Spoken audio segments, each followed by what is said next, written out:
मोदी जी को इस चुनाव में कई चीजें सिद्ध करना है, बहुत जरूरी है उनके लिए।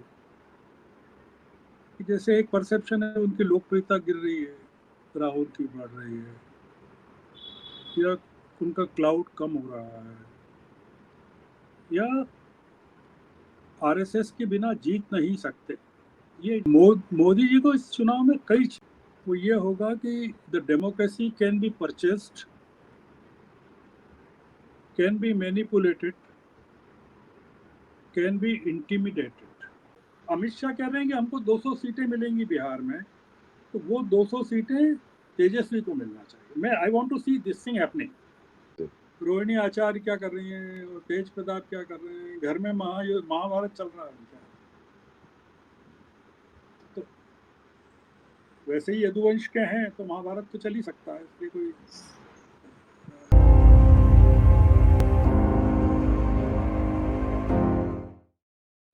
नमस्कार, मैं हूं नीतीश त्यागी और आप डीप डाइव पर और मेरे साथ हैं वरिष्ठ पत्रकार और मेरे पूर्व संपादक श्रवण गर्ग साहब।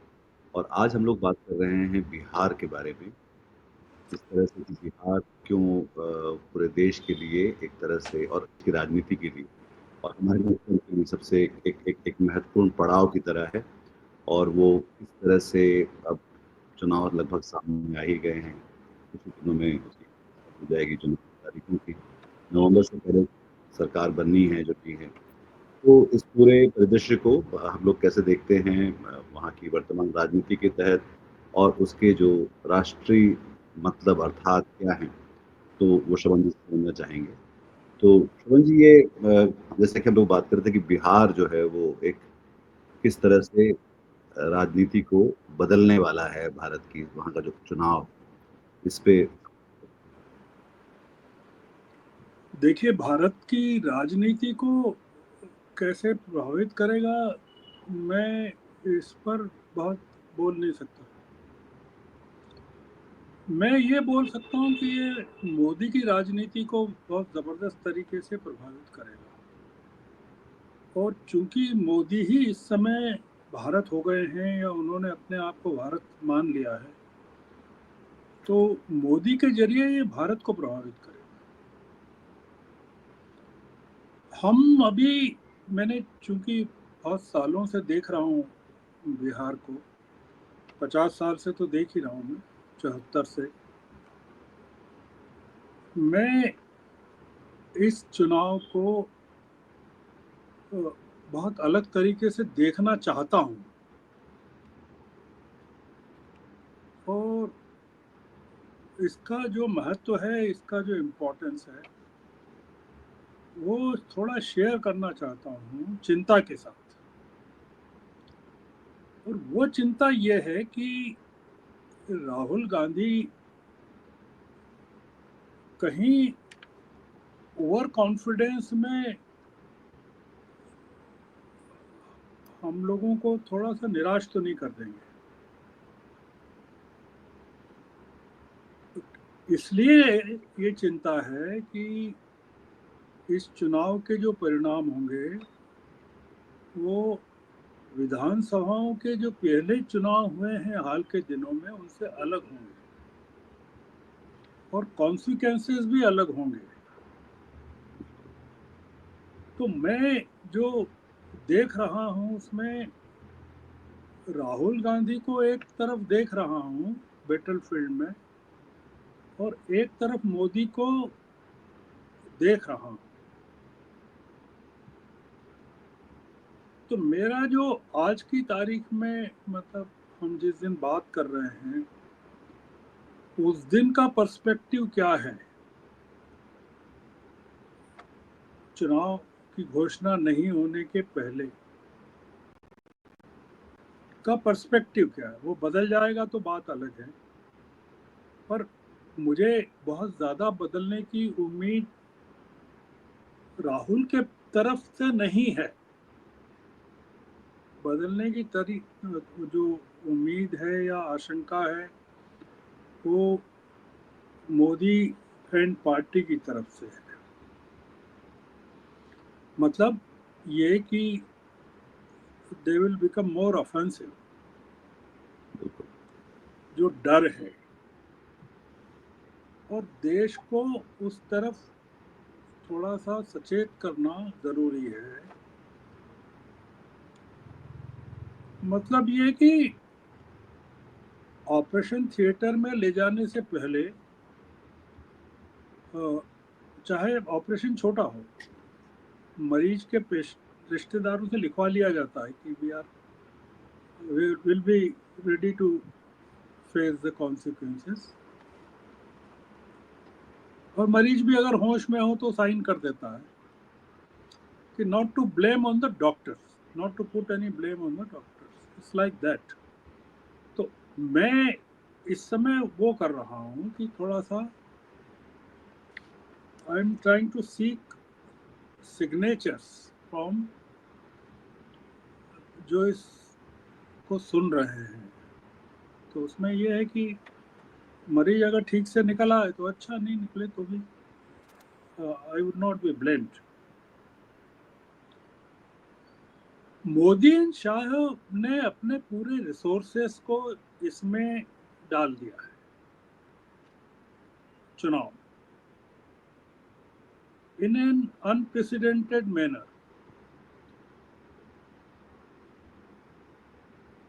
10,000 रुपए महिलाओं के अकाउंट में दिए गए। किसी राज्य में आज तक ऐसा नहीं हुआ। न तो कोर्ट संज्ञान ले रहा है, न ईसीआई संज्ञान ले रहा है। वहां के युवाओं के लिए 62,000 करोड़ रुपए का प्रोविजन, नया प्रोविजन किया गया मोदी यूथ के लिए।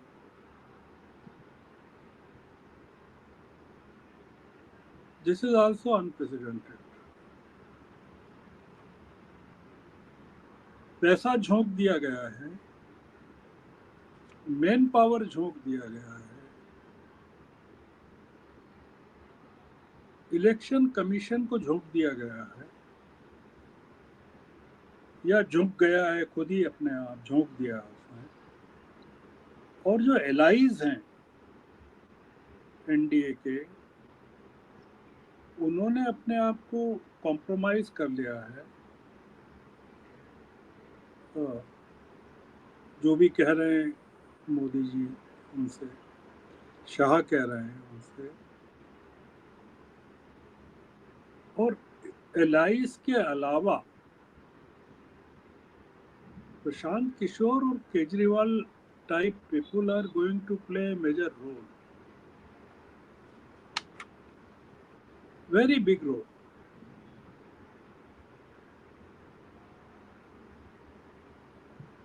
और ये सब जो सिद्ध होगा इस चुनाव में, वो ये होगा कि the democracy can be purchased, can be manipulated, can be intimidated. मतलब लोकतंत्र को खरीदा भी जा सकता है, मैनिपुलेट भी कर सकते हैं, और इंटिमिडेट मतलब उसको प्रताड़ित भी कर धमका भी सकते सकते, धमका कर भी काम कर सकते। तो हैं। साम दाम दंड भेद सारी चीजें जो है साम वो दाम दंड भेद। इस्तेमाल में है। मोदी जी को इस चुनाव में कई चीजें सिद्ध करना है, बहुत जरूरी है उनके लिए। कि जैसे एक परसेप्शन है उनकी लोकप्रियता गिर रही है, राहुल की बढ़ रही है, या उनका क्लाउड कम हो रहा है, या आरएसएस के बिना जीत नहीं सकते, ये जो एक परसेप्शन है। तो आरएसएस के बिना वो जीतना चाहते हैं।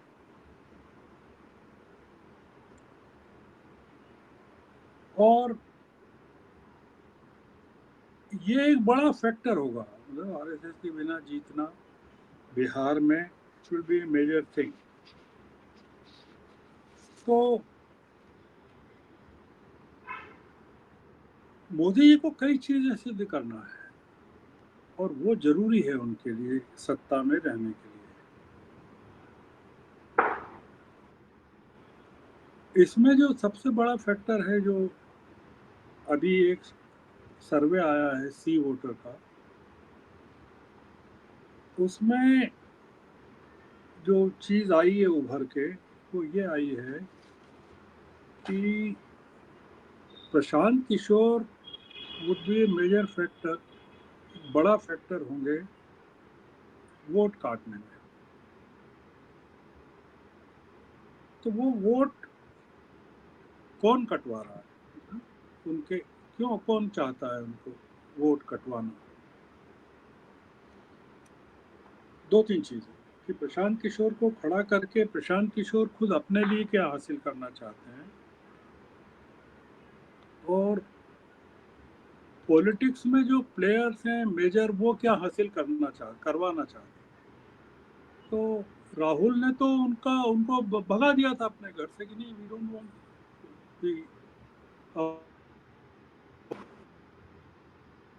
ही स्टार्टेड। मोदी स्ट्रेटेजिक्स 2014 में उन्होंने शुरुआत ही मोदी जी के साथ। मेरा ऐसा भय है कि बिहार में प्रशांत किशोर वो भूमिका अदा करेंगे जो केजरीवाल ने गुजरात में की थी। सत्ता नहीं चाहिए, पर कांग्रेस की सत्ता से बाहर रखना जरूरी है। That too at the behest of BJP. वो उन्होंने किया, गुजरात में सक्सेसफुल। क्योंकि बात गुजरात की नहीं है इसलिए यहाँ नहीं कर रहा हूँ, पर गुजरात में उनको जो वोट शेयर मिला था जी। वो और कांग्रेस का वोट शेयर मिला ली तो बीजेपी का वोट शेयर और कंबाइंड वोट शेयर में बहुत कम फर्क था। और वहाँ उन्होंने सब्सटेंशियल नंबर ऑफ सीट्स हासिल की थी चुनाव में, 6-7 सीटें हासिल की।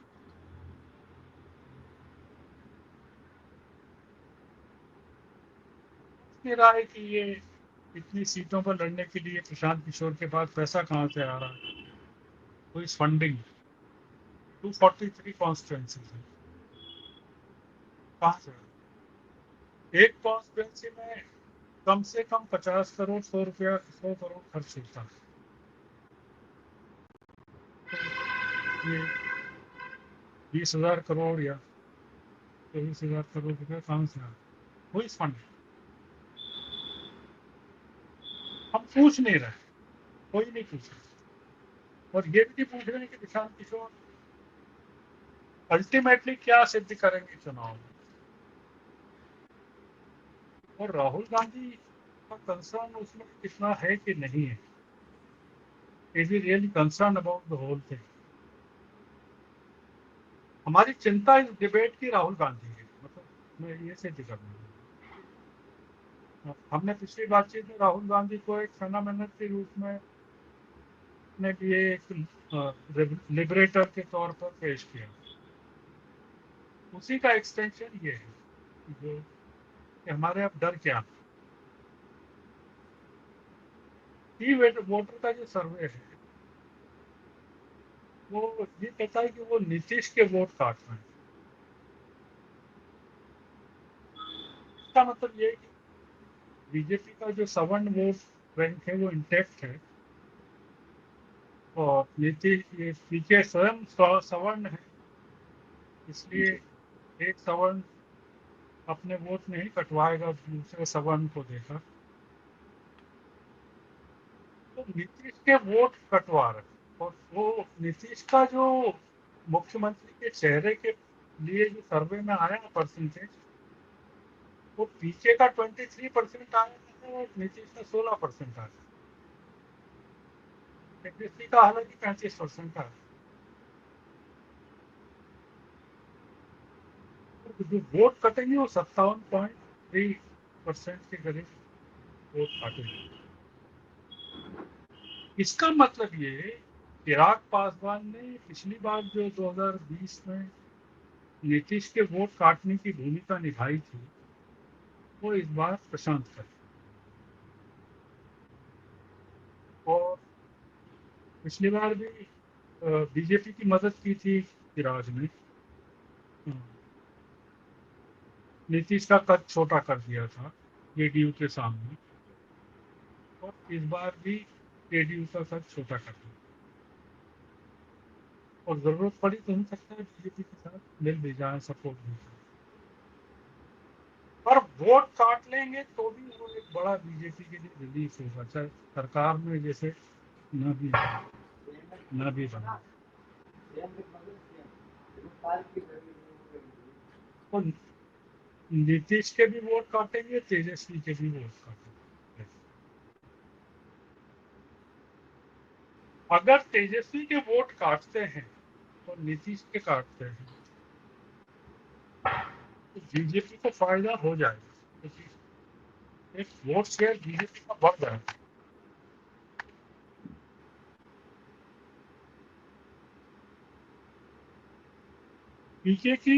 पीके खुद मुख्यमंत्री अभी नहीं बनना चाहेंगे, ही इज वेरी एम्बिशियस, तो वो वेट कर सकते हैं। वो चुनावी रणनीति का और उनको सब पता है कि चुनाव कैसे लड़ते हैं, क्या क्या होता है चुनाव में। उन्होंने सबके चुनाव लड़े हैं, तो अमरिंदर सिंह के साथ भी रहे हैं और आम आदमी गीता पार्टी की। की भी मदद करेंगे, सबके साथ रहेंगे। बीजेपी ने सारे लोगों को लगा दिया, जैसा मैंने कहा। तो एक जो इनका वोट बैंक है, नॉन यादव वोट बैंक, जो ओबीसी और पिछड़ों इनके पास राहुल तेजस्वी महागठबंधन, उसके लिए वो केशव प्रसाद मौर्य को ले आए वहां से, उत्तर प्रदेश से, डिप्टी चीफ मिनिस्टर। बैकवर्ड है, बौद्ध है। इलेक्शन कमीशन ने जो लेटेस्ट फिगर जारी किए हैं उसके हिसाब से 66 लाख से 76 लाख तक डिलीशन हुआ।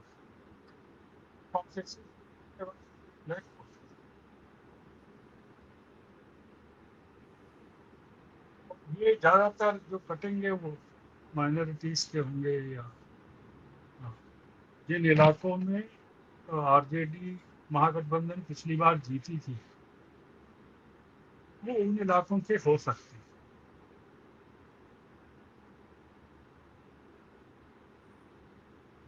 तो ये जो चुनाव है बिहार का, ये जैसा मैंने कहा कि एक टेस्ट केस है मोदी जी के लिए कि अपनी पार्टी पर ग्रिप को दिखाना, बढ़ाना, सरकार पर ग्रिप कायम करना, विदेशों में गिरती हुई साख को संभालना, और एक जो मुल्क को वो अथॉरिटेरियनिज्म की तरफ ले जा रहा है वो सीमेंटिंग करना, सीमेंट देना। और बिहार से ज्यादा फर्टाइल जमीन कोई हो नहीं सकती देश में इस तरह की चीजों की। हमको राहुल गांधी की बॉडी लैंग्वेज से क्या दिख रहा है, जैसा मैंने शुरू में कहा, फिर रिपीट कर रहा हूँ कि ये हम फोकस कर रहे हैं राहुल गांधी या अपोजिशन पर। हमको कई चीजें दिख रही है कि वो विदेश चले गए, कोलंबिया में बात कर रहे हैं छात्रों से, वो how it will impact Bihar voters, देश को कैसे प्रभावित करे।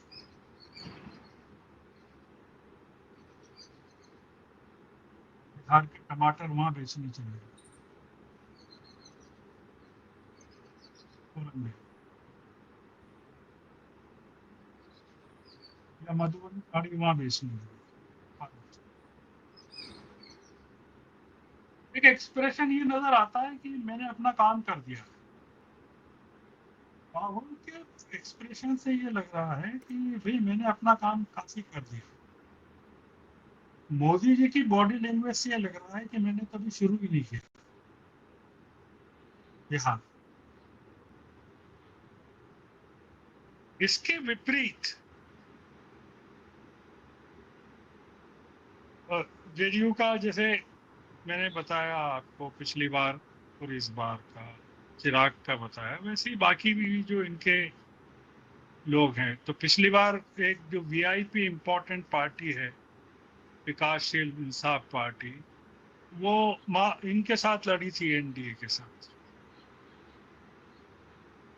इस बार जो है वो चिराग के पास, मुकेश साहनी की जो पार्टी है।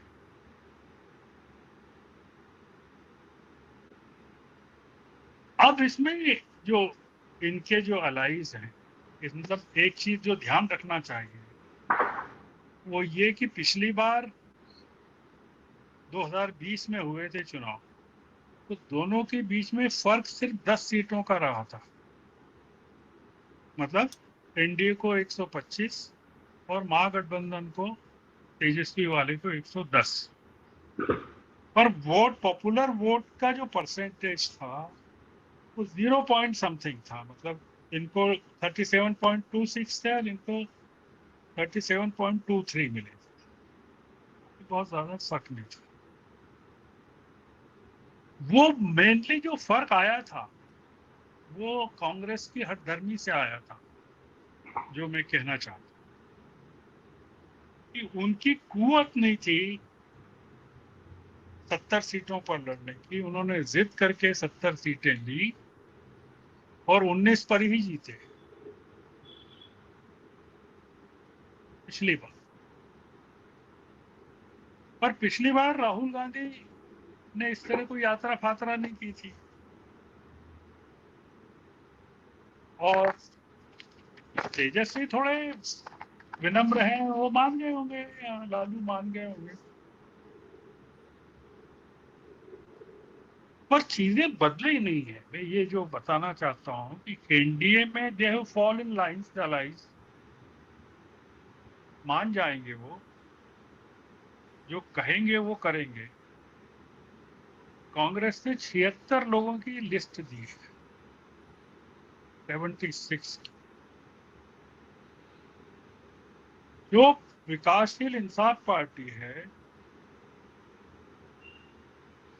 पिछली बार उन्होंने एनडीए में लड़ा था, उन्होंने 62 सीटों की लिस्ट दी है।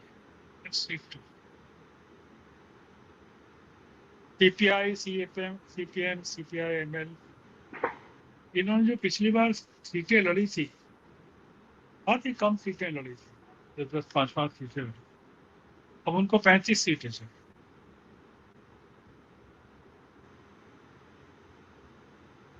और तेजस्वी के घर से जो खबरें आ रही है अखबारों में,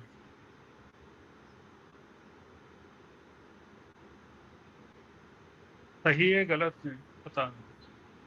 रोहिणी आचार्य नाम की जो बहन है उनकी, वो जो कर रही है, तेज प्रताप जो कर रहे हैं, जो इम्प्रेशन ये आ रहा है कि अभी चुनाव हुए नहीं और बूटी पर झगड़ा शुरू है। जी।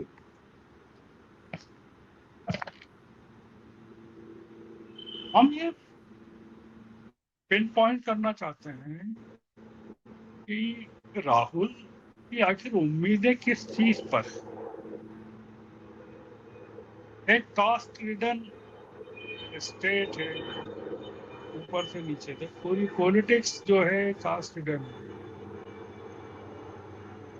वहाँ उम्मीदवार जाति के आधार पर तय होते हैं, वोट भी वैसे देते हैं।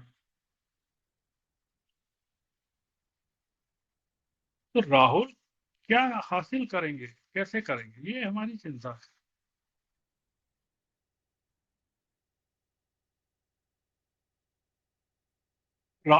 बिहार में देश की सबसे ज्यादा, मतलब दुनिया में सबसे ज्यादा जैन जी पॉपुलेशन भारत में है।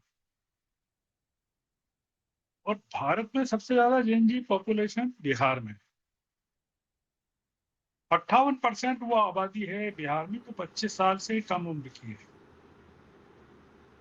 और उसकी औसत एज जो उम्र है 22 साल। हम ये जानना चाहते हैं कि तेजस्वी का अपना एक वोट बैंक होगा निश्चित रूप से,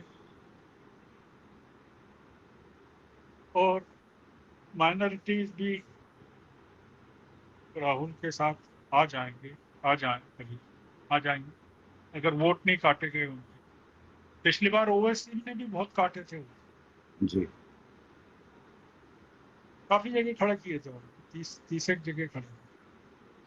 इस बार शायद आई लव मोहम्मद को लेकर वो नाराज हैं बीजेपी से, तो हो सकता है कि उनके आंखें खुल गई होगी कि उन्होंने इस तमाम सालों में जो पॉलिटिक्स की वो कितनी डिजास्टर्स थी।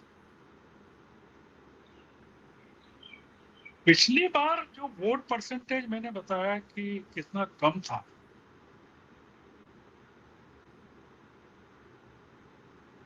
केवल कॉम्बिनेशन बदल गया इस बार कि चिराग पासवान ने इंडिपेंडेंटली जेडीयू के खिलाफ सारे कैंडिडेट्स खड़े किए थे।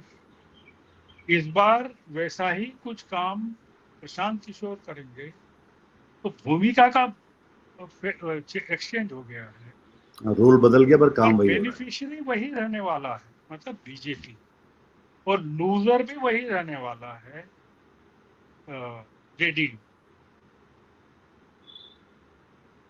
इसलिए ये जो मोदी जी कर रहे हैं, प्रशांत किशोर जो मदद कर रहे हैं, चिराग जो मदद करेंगे अपने खुद के पॉलिटिकल एग्जिस्टेंस के लिए, जीतन राम मांझी हैं उनके साथ, उपेंद्र कुशवाहा हैं उनके साथ, नीतीश कुमार खुद अति पिछड़ी जाति को रिप्रेजेंट करते हैं, 10% वोट पर उनका क्लब बिहार।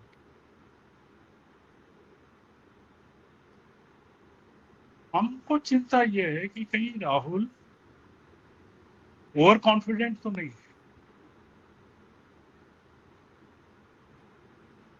क्योंकि मोदी के की सफलता को हम मोदी की सफलता में नहीं देखना चाहते, राहुल की असफलता में गिनेंगे। मोदी तो हमेशा सफल ही होते हैं,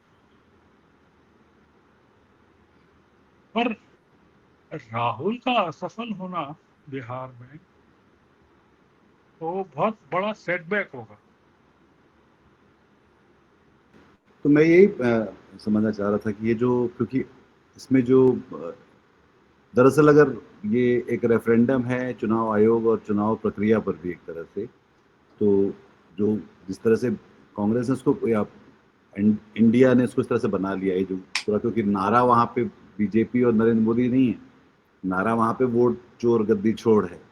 तो वोट तो वो पूरी की पूरी तो अगर ये भी खतरा जो सबसे बड़ा मुझे जो लगता है वो ये है कि अगर बिहार में ये चुनाव को जैसे कि ये पैसे देकर या बाकी जो साम दाम दंड भेद की हम लोग बात कर रहे थे, चुनाव आयोग की जो संदिग्ध भूमिका है उसके बाद भी, उसमें अगर ये चुनाव जीतते हैं तो वो दरअसल उस जो लोकतंत्र की बड़ी लड़ाई यहाँ पे बिहार के जरिए चल रही है वो भी, उसको बहुत बड़ा सेटबैक लगने वाला है। और इसलिए ये लड़ाई बहुत ज़्यादा महत्वपूर्ण, और ये बिल्कुल सही बात है कि राहुल गांधी जैसे कि एक मैसी या एक क्लब प्लेयर जब आगे खेल के चला जाता है तो उसको लगता है कि हाँ मेरा 30 मिनट या खेलना था ये मैच, तो उसके बाद फिर देखा जाए, बाकी लोग देखेंगे, क्लब देखेगा। पर ये लड़ाई वैसी नहीं है और ये ज़्यादा गंभीर लड़ाई है। और उसमें भी जो कई सारे, क्योंकि हमको ये सुनने को समझ में नहीं आ रहा है कि ये जवाब किस तरह से दे रहे हैं, ये जो 10,000 रुपये 75 लाख औरतों को दिया जा रहा है, या जो घोषणाओं के बारे में तो खैर अब मोदी जी की घोषणाएं वैसी मायने रखती नहीं है, क्योंकि लोग पहले की घोषणाएं भी देख सकते हैं, उनका रिकॉर्ड देख सकते हैं। वो बिहार में इस तरह काफ़ी पहले भी पैसे फेंकने की बात करते रहे, तब बिहार की गुर्बत में कोई कमी नहीं आई, माइग्रेशन कम नहीं हुआ, गरीबी कम नहीं हुई, वो सब सहारन अफ्रीका जैसा ही है उसकी इकोनॉमी। पर जो ये पैसे जो आए हैं लोगों के अकाउंट में, वो अपने आप में एक, और इसका जवाब क्या है ये सुनने समझने में नहीं आता कि विपक्ष इसके बारे में सोच क्या रहा है या उसका रिस्पॉन्स क्या है, और वो उसको किसी भी तरह से काउंटर करता नहीं दिखलाई पड़ता। दूसरी बात जो मुझे भी ये भी लगती है कि जो तेजस्वी खुद हैं और उनके पास ज़ाहिर तौर पे एक वोट की एक पैतृक संपत्ति है, पर वो जो उस पैतृक जो एक तरह के लांछनों के को काउंटर करने के लिए उनको वो गारंटी या कैसे लेकर आएंगे, ये साफ नहीं दिखलाई पड़ता है बिहार को लेके। उनके पास प्लान क्या है बिहार के लिए, या तो ये बात फिर वोट चोरी को ही सिर्फ पीटते पीटते तो कहीं पहुंचती दिखेगी भी नहीं उस तरह से। नहीं, पता नहीं मुझे, मैं कुछ नहीं कह रहा हूँ कि ये, क्योंकि वोट चोरी कैसे इम्पैक्ट करेगी मुझे नहीं पता। हाँ, अगर उन्होंने 66 लाख वोट कम किए हैं या 76 लाख वोट कम किए हैं, तो उन्होंने सोच समझ के किए होंगे कि इसका उन पर क्या असर पड़ेगा। वो खुद अपने वोट तो कम किए नहीं होंगे उन्होंने तो एक तो ये है कि आप जिसको वोट चोरी कह रहे हैं वो उन्होंने ठीक नहीं किया, उन्होंने उसको रिपेयर नहीं किया, उन्होंने कहा ठीक है। तो जिन लोगों के वोट चोरी किए गए हैं वो तो वोट देंगे नहीं, वो दे ही नहीं सकते। जिन लोगों के नहीं दिए हैं वो गुस्से में, जिनके दिए गए हैं काटे गए उनके लिए देंगे क्या, पहली चीज। मेरा जो इसमें सोच है वो ये कि तेजस्वी को ओवरवेलमिंग सपोर्ट मिलना चाहिए। व्हाट आई सी कि अगर इतनी बड़ी वोट चोरी हुई है और इतना बड़ा जैन जी प्रोटेस्ट है, फ्रस्ट्रेशन है, और बिहार के लोग देख रहे हैं कि उनको किस तरह से करप्ट किया जा रहा है वोट खरीदने के लिए, तो उसकी एक ओवरवेलमिंग रिएक्शन होना चाहिए। और वो ये होना चाहिए कि अमित शाह कह रहे हैं कि हमको 200 सीटें मिलेंगी बिहार में, तो वो 200 सीटें तेजस्वी को मिलना चाहिए। मैं I want to see this thing happening, that will be the ideal outcome. जो आप कह रहे हैं वोट चोरी, जो राहुल कह रहे हैं वोट चोरी, जो वोटर अधिकार यात्रा और जो ये सब कर रहे हैं, उसका जो परिणाम निकलना चाहिए वो ये निकलना चाहिए। और अगर परिणाम ये निकलता है कि they come back to power with a greater majority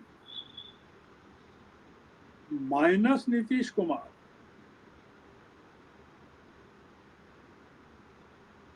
कि तो फिर क्या होगा।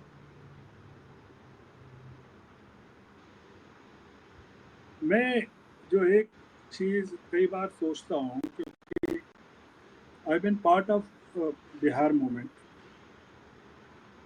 तो बिहार मूवमेंट जब चला 74 में, तो मिसेस गांधी ने केवल जो तत्कालीन चीफ मिनिस्टर थे उनको हटाया 1975 में, अप्रैल में, 11 अप्रैल को। पर उन्होंने कांग्रेस के ही जगन्नाथ मिश्र को अपॉइंट कर दिया for the reminder for the remaining period, and he continued till the election in which Janata Party जीती, केंद्र में सत्ता बदली। उसके बाद वो राष्ट्रपति शासन लग गया। उसके बाद हमको ये सोचना था कि यार अब तो इतनी बड़ी क्रांति हुई जेपी के नेतृत्व में, तो अब तो परमानेंटली कुछ हो जाएगा बिहार में। तो 1977 से 1980 के 3 साल में, सिर्फ 3 साल, मतलब जितने पीरियड केंद्र में इनकी हुकूमत टिकी, जनता पार्टी की, उतने ही दिन बिहार में अपोजिशन के 2 सीएम रहे 3 साल। और वो 2 सीएम में एक कर्पूरी ठाकुर थे और एक राम सुंदर दास थे।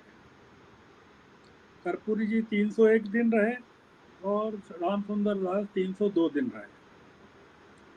मैं आपको ये कहना चाहता हूँ कि 1980 में कुछ समय के लिए फरवरी से जून तक राष्ट्रपति शासन लगा, और जैसे ही इंदिरा गांधी फिर से सत्ता में आई, 1980 से लगा के 1990 तक बिहार में फिर कांग्रेस का शासन आ गया।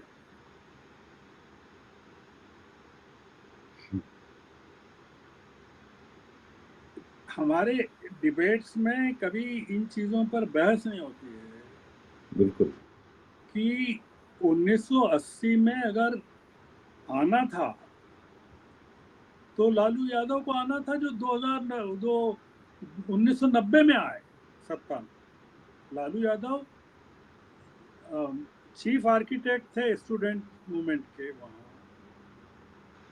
तो 10 मतलब बिहार मूवमेंट का इम्पैक्ट बिहार पर नहीं हुआ, बारिंग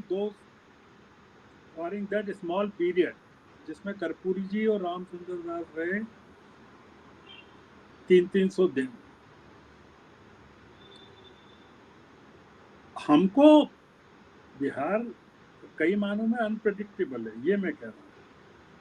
तो इसलिए राहुल गांधी अगर बिहार को एक लेबोरेटरी मान रहे हों तो फिर उनका इन्वेस्टमेंट अलग किस्म से बढ़ना चाहिए, ये मैं कह रहा हूँ।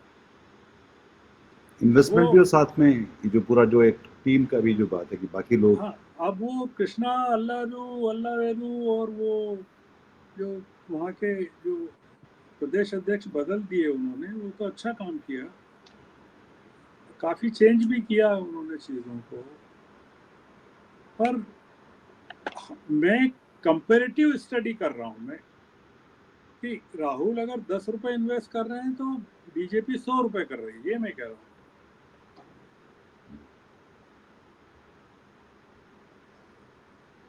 मतलब investment in terms of human resource and everything. जी। तो वो time energy attention. Time energy everything. तो मैं आई वांट टू कंक्लूड कि ये जो इशू है बिहार में, वो Rahul has not been able to exploit it the way BJP is exploiting. ये मैं कह रहा हूँ कि पर वैकल्पिक तरह से अगर सोचे तो इन्हें क्या करना चाहिए? नहीं, ये भी एक मैंने उस बारे में नहीं सोचा क्या करना चाहिए। मैं तो जो चल रहा है उसको ही देख रहा हूँ। तो क्या करना चाहिए, ये तो एक part of strategy, election strategy है। एक तो विजिबिलिटी का इम्पैक्ट बहुत होता है ना, कि if you are visible all the time there, तो आप जो आप मोदी से लड़ रहे हैं कि बिहार में चुनाव लड़ रहे हैं, एक इशू। तो you don't want to fight election against Nitish Kumar rule in Bihar, but you are fighting with Modi at the Delhi level, but it is a fight in Bihar. बिल्कुल। तो बिहार की लड़ाई बिहार के लेवल पे ही लड़ना पड़ेगी। तो आपको लगेगा कि यार मैं पीके के खिलाफ कैसे लड़ूंगा वहां जाके, या how can I fight against PK, वो तो मेरे कद के बराबर ही नहीं है, मैं how can I take on them, ये एक। और फिर आपके पास जो लोग हैं बीजेपी कांग्रेस में, वो ऐसे हैं कि इस टाइम पे चिदम्बरम कह रहे हैं कि हमने 26/11 को का बदला इससे नहीं लिया कि अमेरिका का प्रेशर। तो आपके बीजेपी के जो स्लीपर सेल्स हैं आपके यहाँ अब पैदा हो रहे हैं, दिख रहे हैं, चेहरे दिख रहे हैं। तो आपको पता ही नहीं है कि कांग्रेस से कितने लोगों को बीजेपी अब पैदा करने वाली है, who will sabotage the whole thing. तो आप अगर इसमें इन्वेस्टमेंट राहुल का नहीं है, देश इन्वेस्ट कर रहा है राहुल में यार। आप तो यू आर बिल्कुल letting down the country if you exactly lose. It is like small investors investing in share markets, scrape, hoping that someday it will give them dividend. It's like that. नहीं, जैसे LIC SBI की तरह है ना कि जहाँ सारा पैसा लोगों का है और वो हाँ, ये इट्स लाइक खुलेआम LIC। जिसको जिसको हाँ, तो जिसको आप भी वो दे दिया जा LIC रहा और है। SBI को अदानी को सौंप रहे हैं, तो फिर हम क्या करेंगे? हमारी पूरी जो डिबेट्स हैं यूट्यूब चैनल्स की, वो बिहार पर है इस समय। सब every topic is being discuss. तो उसमें टॉपिक में ये अरे यार पीके ने इतना कैसे वो कर लिया, इतना इम्पैक्ट इतने कम दिनों में, या सर्वे में पीके का ये आ गया। I am not talking that thing. मैं तो ये कह रहा हूँ कि पीके करने क्या वाला है। नहीं, ये भी बहुत दिलचस्प है कि जो जो एक तरह का जो भाड़े का जो चुनाव मैनेजर है हाँ, उसको, या इलेक्टोरल मर्सनरी की तरह जो काम करता रहा है, तो अब वो कह रहा है कि मैं हाँ, तो हाँ, और हाँ, हाँ, सही है। तो कहीं हम गलत समय में तो मारे गए गुलफाम वाला तो नहीं है ये मामला की एक जी we fall victim to an image जो हमने खुद ने क्रिएट कर ली थी, लार्जर देन द लाइफ हाँ, इमेज। मतलब ये हम अपनी विशफुल थिंकिंग के कारण भी बहुत सारे लोगों को लगता था ऐसा। पर ये बात बहुत साफ है कि जब तक राहुल वहाँ पे ज़मीन पे थे तो ब्रांडिंग और सब तरफ से जो न्यूज़ मेकिंग थी वो काफ़ी वहाँ चल रही थी। जब से वो वहाँ से हटे हैं उसके बाद तेजस्वी कुछ दिन तक चले, पर वो एजेंडा को जो होता है कि होल्ड कर पाना, उसको सेट कर पाना, और तो क्योंकि मैं कोई भी एक जो आखिरी बात ये कहना चाहता हूँ कि भाई हो सकता है मैं दूर बैठा हूँ तो मेरा परसेप्शन बिहार के बारे में गलत भी, कि मैं वो नहीं देख रहा हूँ जो है वहाँ, कि Tejashwi and Rahul they have penetrated in the roots of Bihar so much that it will be a landslide for them. वो हो सकता है, मैं तो कह भी नहीं, रहा हूँ। 75 जब 75 लाख लोगों को जो पैसे आए हैं और जिस तरह के, और ये एक बार ये चल जाएगा तो ये हमेशा के लिए ये भी एक तो प्रेसिडेंट बनने इसलिए वाला है। इसलिए ये जो दूर बैठ के जो दिख रहा है उसमें दो संभावनाएं होती। दूर बैठ के जो दिख रहा है उसमें ये भी दिख रहा है कि खराब हो रहा है, और ये भी हो सकता है कि पास जाओ तो आपको मिराज साबित हो कि अरे यार ये तो और भी भयानक है जो हम सोच रहे थे उससे। तो वो है, क्योंकि कास्ट रिडन स्टेट में, और मैंने आपको बताया क्योंकि 1974 में खुद में था पार्ट का, बिहार की रिवॉल्यूशन जिसको कहते हैं 74 का, it lasted only for 600 days. उसके बाद फिर कांग्रेस आ गई वहां। तो Mrs Gandhi was so powerful.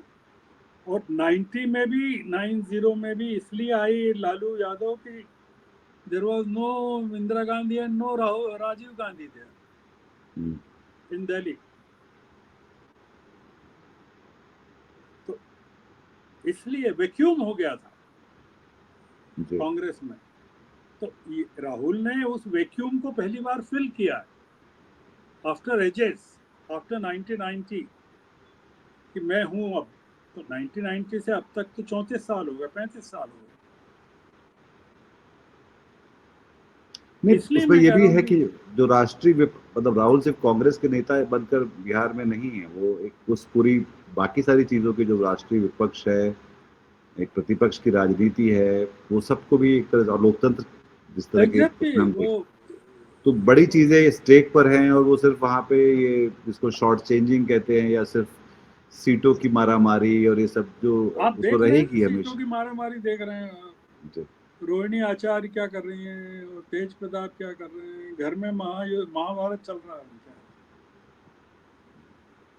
तो वैसे ही यदुवंश के हैं तो महाभारत तो चल ही सकता है, इसलिए कोई ये आपको दिख नहीं रहा है, एनडीए में दिख नहीं रहा है।